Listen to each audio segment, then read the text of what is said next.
नमुछे आमा दही माटिका नछरे जमरा दैवले पर्दा उठायो आमा आउँदिन फर्केर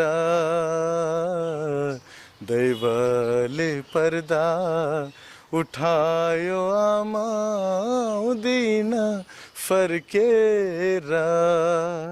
रोडमा गाउँदाखेरि अब गल्लीहरूमा जाँदाखेरि चोकमै जाँदाखेरि अब कतिपयले अब नराम्रो बोल्नुहुन्छ, अपशब्द बोल्नुहुन्छ, यहाँबाट जा नभए तेरो स्पिकर फुटाइदिन्छु, त्यस्तो लगायत अब नराम्रो गालीहरू पनि गर्नुहुन्छ हैन।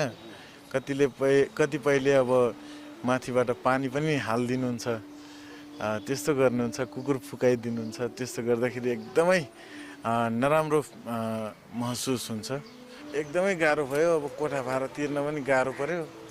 त्यसपछि ग्यास सिलिन्डर बेचेर अनि भाडा बनाएर आएको सर। उहाँको कला प्रतिभाहरू संसारले चाहिँ हेर्ने मौका पनि पायो र हामीले पनि उहाँलाई चाहिँ चिन्ने मौका पाइयो। यति राम्रो प्रतिभा, यति राम्रो क्षमता भएको कलाकार अहिले संसारले चाहिँ देख्ने मौका पायो त्यो प्लेटफर्ममा पुगेपछि। रोडमा गीत गाएर आफ्नो जीविका चलाइरहेको थिएँ।